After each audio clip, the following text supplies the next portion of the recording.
विरति पर आपण मानकु स्वागत भाग्य दर्पण को।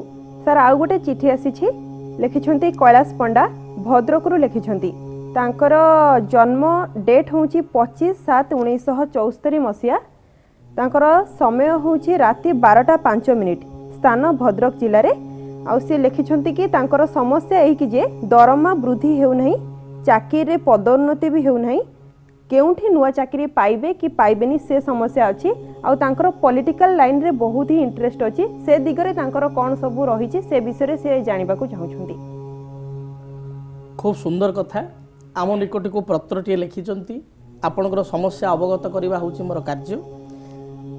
देइथिबा जन्म समय तारीख एवं स्थान को पाथे कले हस्ता नक्षत्र एवं कन्या राशि 13/6 रही होची जन्म जातक एवं जन्म लग्न होची जातक रे मेष लग्न।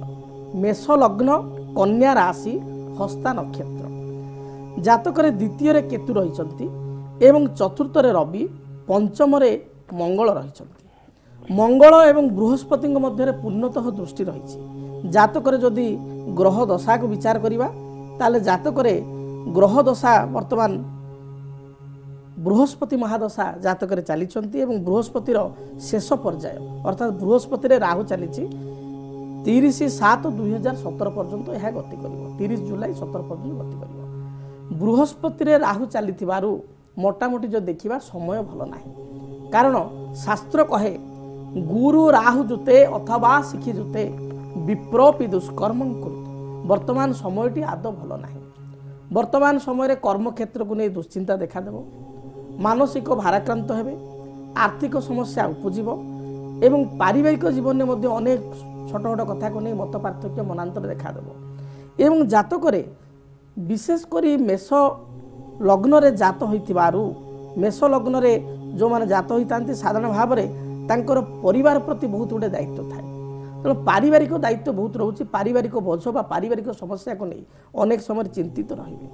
मेष लग्न रे जन्म होई जदि शुक्र बसी थांती मिथुन रे जदि शनि सहित युक्त होइतांती ताले वैवाहिक जीवन में मध्य गुड़िए प्रॉब्लम आसी थाए बा समस्या देखाई थाए। एभली जातक कर्ता निज इच्छा रे किंबा चिन्हा जଣା प्रस्ताव रे विवाह करिथिबार मध्य यथेष्ट नजर मिले। आइदर निज इच्छा रे विवाह करिवे बा चिन्हा जଣା रिलेशन डिस्टेंस रिलेशन भितरे विवाह रहबो जाको पूर्व चिन्हा जଣା थिबो। जातक रे पारिवारिक जीवन को नहीं मुख्यतः समस्या रहउची। आर्थिक स्थिति मध्य केतेकांशर समस्या रहउची, किंतु मेष लग्न होइतिबार स्पष्टवादी परोपकारी एवं मंगल बृहस्पति परस्पर दृष्टि थिबार भलो मैनेजमेंट रो मध्य बा भूमिका से नहीं थांती। अर्थात जेकोसी कार्य देबे ताको पारुपणे लागि पातिके करि दे पारिबे से स्थिति अछि। तेबे मोटामोटी कथा होउची द्वितीय रे केतु थिबारु आर्थिक समस्या लागि रहउची। पॉलिटिकल कथा जहा मु देखिली से पॉलिटिकल लाइन रे जीवाकू इंटरेस्टेड, किंतु रवि तांकर चतुर्थ रे अछि एवं चतुर्थाधिपति चंद्रमा से षष्ठ रे अछि। लोक गछ को उठै देबे एवं मूलरू मध्य गछ को छाणी देबे काटी देबे। तेणु पॉलिटिकल लाइन को जते अवॉइड करियो सेते भलो। कारण ये जातक पॉलिटिकल फील्ड से भली किसी सफलता नहीं।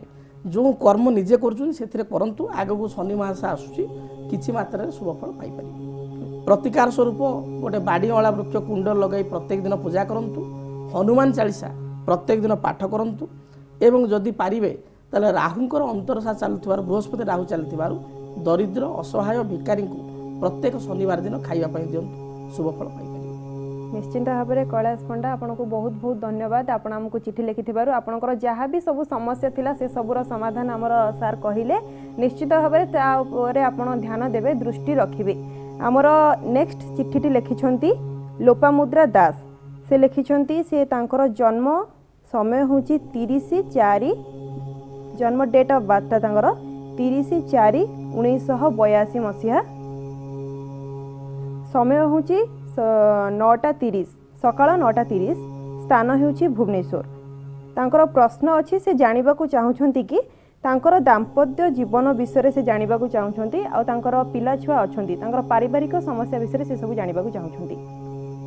जन्म तारीख होची 30 एप्रिल 1982 मसिहा। आज्ञा शुक्रवार दिन जन्म एवं सकाळ 9:30 जातक रे पुष्या नक्षत्र कर्कट राशि 8/4 कर्कट राशि जन्म एवं लग्न होची मिथुन लग्न रे जन्मग्रहण करछंती जातक जहाँ मु देखुची लग्न रे राहु रहिछि एवं चतुर्थ रे मंगल शनि एकत्र रहिछंती पंचम रे बृहस्पति रहिछंती पंचमाधिपति शुक्र जातक रे उच्चस्थ अछंती जातक रे संतान को नहीं किछिटा चिंता बा समस्या रहुछि किंतु गोटे कथा मु कहबी जेहेतु पंचमाधिपति शुक्र उच्चस्थ अछि तेणु भविष्य जीवन को संतान माने योग्य हेबे एवं निज गोड़ निजे छिड़ा हेबे पारिवारिक जीवन मध्य तांकर अनुकूल रहिबो तेबे किछिटा समस्या निजर परिवार को लेकिरी वर्तमान सासू को लेकिरी बा शाशुघर लोक को लेकिरी किछिटा समस्या देखा दउछि जमी जमा संक्रांतीय किछिटा समस्या मध्य जातक रहिबो बा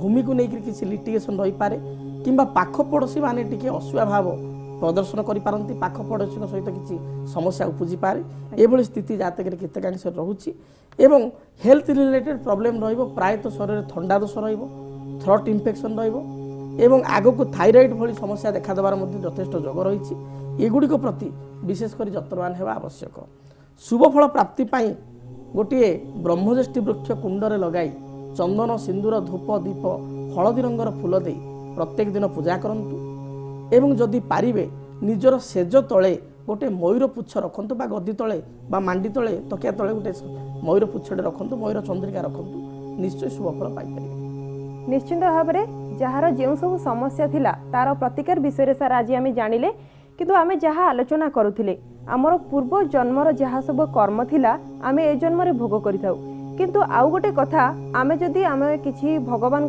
पूजा अर्चना करिथाउ तार पूजा अर्चना करबा फल रे आमर किछि कर्मर फल आम ए जन्म रे खंडन करि पारिथाउ कि नाही निश्चय जदि जड़े सत् हृदय भगवान को शरणापन्न हेबो भगवान को आराधना करिवो निश्चय तार प्रारब्ध जन्मर जो कर्म रही ये तो अदृश्य कर्म ताकू से जानी नहीं तार दृश्यमान नुह तार अगोचर प्रारब्धर किछि तार द्वारा किछि पाप होईछि बा ता द्वारा किछि अन्य माने कष्ट पाइचंती तेणु ए जन्म रे जदि से कारण से किछि कष्ट पाउथाय तेबे भगवान को शरणापन्न हेबा द्वारा दैवी आश्रित हेबा द्वारा ग्रह मानकर शरणापन्न हेबा द्वारा निज जन्म जातक को अनुशीलन करी जन्म जातक रे चालुथिबा ग्रह दशा अंतरदशा हेतुक जदि किछि प्रतिकार करा जाय तेबे जो कष्ट बा समस्या दे जणे गति करूची तार समाधान पाई परिबो कारण आमे जातक गणना एथिपाई करिबा आवश्यक जे हमर कोन दशा चलीची समय किपरि चलीची जे ग्रहंकर समय चलीची बा जे ग्रहंकर दशा चलीची